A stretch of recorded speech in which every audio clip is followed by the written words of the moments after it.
अब हमारे equity market में तो सेल लगी है, साथ में एक और जगह सेल लगी है और उस जगह का नाम है सराफा बाजार गोल्ड। देखिए कितने बढ़िया तरीके से ऊपर से नीचे भाई साहब आए हैं। तो जहां पर पहले आपके टारगेट हुआ करते थे वहां तक लौट चुके हैं। तो अक्सर ये होता है ना, ये जो पुराना टारगेट होता है वो नया सपोर्ट बन जाता है। तो क्या ये 2550 2500 के लेवल्स जो हैं वो वापस गोल्ड के लिए सपोर्ट का काम करेंगे? और अगर करेंगे तो क्या ये सोने में नई खरीदारी का समय है? नहीं, अभी नहीं। थोड़ा समय लीजिए, फंडामेंटल को समझिए। बाइडेन का काम था सबको लड़वाओ, आम बेचो, सोना बढ़वाओ। ट्रंप लड़ाई रुकवा, ऐसा तो अभी तक देखा गया है कि लड़ाई झगड़ा उतना नहीं कराते हैं, इकोनॉमी पे फोकस करते हैं। तो रिस्क एसेट क्लास अच्छे करने चाहिए। गोल्ड मेरे हिसाब से अच्छा नहीं करना चाहिए जब तक फिर से कहीं लड़ाई की आग ना लगवाई जाए। तो अभी एक फंडामेंटल डिफरेंस है जो ग्लोबल मेजर पॉलिसी ड्राइवर्स हैं उनके सोच के हिसाब से। तो उस सोच के हिसाब से मुझे लगता है कि फिलहाल गोल्ड पे अभी कोई एक्यूमुलेशन नहीं करेगा, कोई भी सेंट्रल बैंक ज़्यादा नहीं करेगा, बिकॉज़ अगर जियोपॉलिटिकल अनसर्टेनिटी कम होगी, तो लोग फिर से फ़ोकस करना चाहेंगे कि मेरी इकोनॉमी में ग्रोथ हो। अभी तक तो आप अपने आप को बचा के चलना चाहते थे, इसलिए आप गोल्ड खरीद रहे हैं, रास्ता भी नहीं है आपके पास। एनीवेज़ हाँ, देखते हैं जी क्या होता है, लेकिन मुझे लगता है कि अ, अब मैं गोल्ड 2700 के पहले इवैल्यूएट नहीं करना चाहूँगा फर्दर राइज़ का। 2700 के बाद ही इवैल्यूएट करेंगे। और सपोर्ट तो राजीव जी मुझे लगता है अभी ओपन रखते हैं। कहाँ आएगा अभी नहीं बता पाऊँगा, क्योंकि मुझे लगता है हो सकता है डीप करेक्शन हो गोल्ड में, डीप। वो रीड कर लूँगा मैं, लेकिन अभी तक करेक्टिव फेज़ ओपन है और मेरे पास बहुत डीप टारगेट्स हैं नहीं। एक जो मेरे पास है, अगर सबको याद हो तो मैंने 2250 से पहला ब्रेकआउट रखा था। 2250, 2550 इस तरह से मैं आगे बढ़ रहा था। मैं वहीं के आस-पास लेके जाऊँगा अपने आप को 2250, 2200 के आस-पास। वहाँ के पास थोड़ा-सा गोल्ड को फिर से इवैल्यूएट करते हैं कि क्या होगा वहाँ पे। मेबी वहाँ के बाद कंसोलिडेशन में चला जाए, लेकिन गोल्ड नेगेटिव फिर भी नहीं रहेगा। गोल्ड जब नेगेटिव, प्रॉपर नेगेटिव ट्रेंड में जाने के लिए समझ में आएगा तब बताऊँगा। करेक्शन 2200, 2250 तक भी डॉलर के हिसाब से जा सकता है। विल वेट एंड वॉच, और जब तक $2700 नहीं निकलेगा, हम गोल्ड पे फिर से पॉजिटिव नहीं होंगे। जी, लेकिन 2550 के ऊपर का लेवल अभी है और नीचे 2200, कितना डाउनसाइड खुल गया? करीब 15% के। हो सकता है राजू जी, क्योंकि बेतहाशा बढ़ा है ना गोल्ड। मतलब कोई लिमिट है 1800 की चीज़, वो भी आपकी कंजर्वेटिव एसेट आप समझ लें, जो कि आप हेजिंग के लिए जाते हैं, अपने रिस्क को हेज करते हैं। 1800 की चीज़ 2800, वाह वाह! मतलब 55% के आसपास का राइज। तो बहुत बड़ा मूवमेंट हो चुका है, तो इतना छोटू मोटू करेक्शन तो हो ही सकता है। जी, लेकिन ये जो लगभग 2280 के आसपास का कंसोलिडेशन बना था और उसके बाद फिर 2800 के आसपास तक गए थे, इसकी रिट्रेसमेंट आ रही है 61.8%, आपकी फेवरेट रिट्रेसमेंट 2475 के आसपास। तो क्या? Bang on. अभी आपके साथ मैं भी वही लगा रहा था रिट्रेसमेंट, और अचानक से मुझे यहाँ पे 2190 दिखा। तो ठीक ही लेवल निकल के आ रहा है ये, 2250, 2200 देखते हैं। नहीं, मैंने तो रिट्रेसमेंट की शुरुआत ही की है 2280 के आसपास से ना। नहीं नहीं, वहां से नहीं कीजिए। आप जी। इसकी शुरुआत करें ओरिजिनेशन से। वो समय गया। ओके, क्योंकि देखिए आपको 200 डीएमए, उस आपने जो लगाया है रिट्रेसमेंट, आपको उसके पहले ही 200 डीएमए मिल जाएगा। करेक्ट है। जी। इसलिए वो रिट्रेसमेंट को छोड़ दीजिए। मेरे हिसाब से रिट्रेसमेंट को हम लेके जाएंगे अक्टूबर 23 वाला जो लो है। मेन यानी राइज 18, यहाँ से शुरू हुआ है। हाँ 1800 के आसपास से। जी, वहां से। ओके। तो यहाँ पर आप कह रहे हैं कि 2190 के आसपास का, लगभग 2200 का, इतना डाउनसाइड हमें ओपन रख करके अभी चलना चाहिए गोल्ड में। ये एक इस तरह की पॉसिबिलिटी लगभग 13-14% तक की तो बन ही जाएगी, या 15% तक की। थियरी यही कहती है राजू जी कि 38% 2400 पे है, वहाँ से सपोर्ट शुरू होगा और 62% 2200 के आसपास है।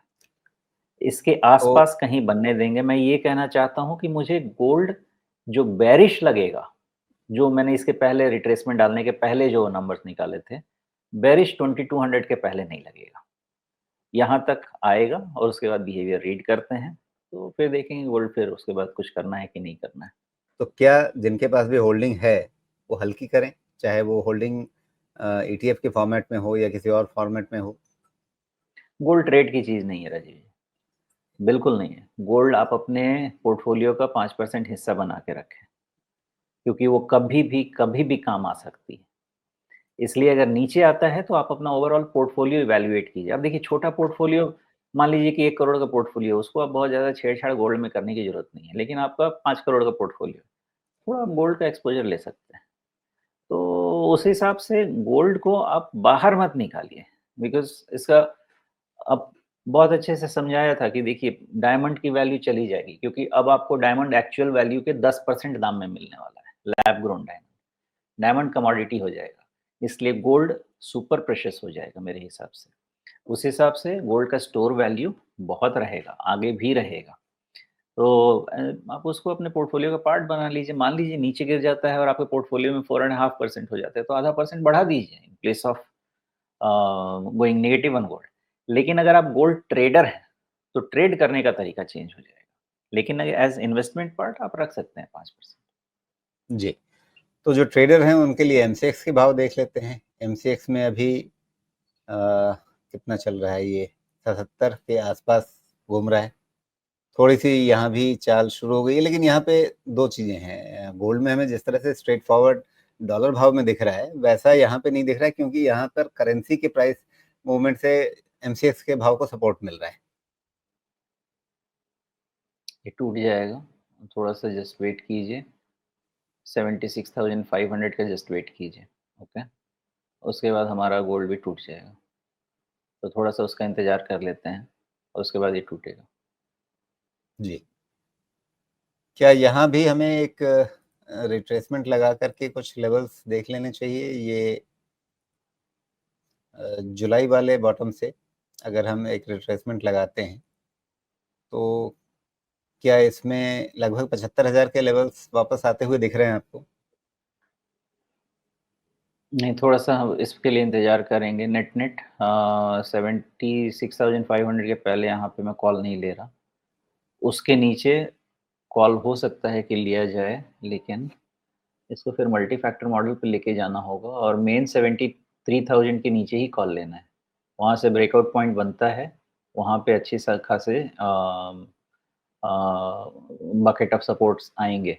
73,000 के पहले बड़ा वाला करेक्शन हमारे यहाँ गोल्ड में नहीं लेंगे, उसके नीचे बड़ा वाला करेक्शन लेंगे। जी, ठीक है।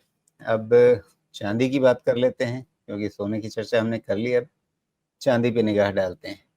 चांदी के भाव ऊपर से काफ़ी नीचे आए हैं, अगर हम डॉलर भाव देख रहे हैं तो। तो यहाँ पर लगभग 35 का भाव छूने के बाद अब ये 30 के नीचे एक बार दिख चुका है, 30 के आसपास अभी चल रहा है। तो यहाँ पर कितनी मूवमेंट नीचे की और बची हुई लग रही है आपको? देखिए पैटर्न तो गया, बिकॉज़ अगर इसको अपवर्ड ट्रेंडिंग लेना भी था, मान लेते हैं ट्रेंड लाइन चला भी गया, तो थोड़ा-सा उसको स्मूदेन ट्रेंड लाइन ले लेते हैं 50 डीएमए को।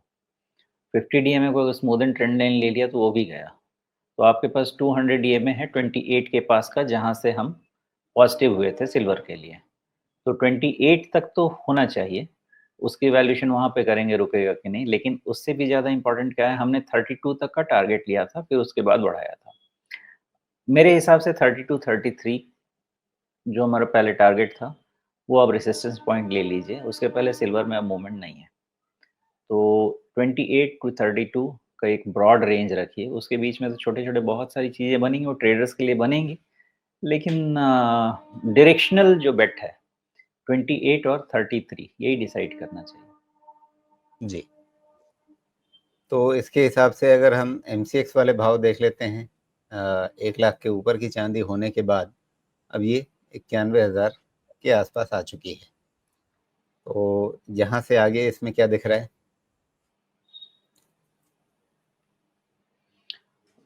चांदी सोने से थोड़ी ज़्यादा वीक है, ओके, लेकिन इसके स्ट्रक्चर में थोड़ा-सा डिफरेंस है।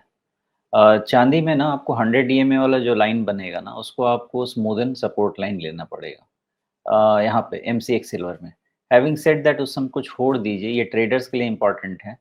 हमारे लिए इन्वेस्टर्स के लिए अब ये इम्पोर्टेंट है कि जब तक चांदी अब 1 लाख के ऊपर क्लोज़ नहीं हो जाए, तब तक आप इसको वीक मान के चलिए एंड टुवर्ड्स 84,000 जो 200 डीएमए है और फिर से वहाँ पे इसकी पढ़ाई कर लेते हैं। जी। तो फिलहाल अभी चांदी में कमज़ोरी का ही रुझान दिख रहा है, तो अगर जिन लोगों ने इसमें कुछ पैसे लगा रखे हों, क्या इसको भी सिल्वर के को भी आप गोल्ड की तरह से ही लेकर के चलेंगे? और क्या अगर हेजिंग के पर्पज़ से जो लोग देखते हैं, क्या उनके लिए गोल्ड प्लस सिल्वर वो 5% होना चाहिए या गोल्ड 5%, सिल्वर का एक अलग एलोकेशन है? देखिए बेनिफिट सेम मिलने वाला है।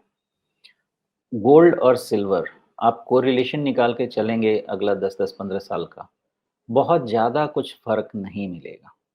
लेकिन अगर पेयर ट्रेड बिठाना है, मान लीजिए कि आपके पास आपके पोर्टफोलियो में गोल्ड है। गोल्ड आपका 15-20% बढ़ गया, सिल्वर नहीं बढ़ा। उस केस में आप ऐसा कर सकते हैं कि गोल्ड ऐड करने की जगह आप सिल्वर ऐड कीजिए। तो आपका पेयर ट्रेड भी बैठ जाएगा, आपको डिफरेंशियल आर्बिट्राज भी मिलेगा।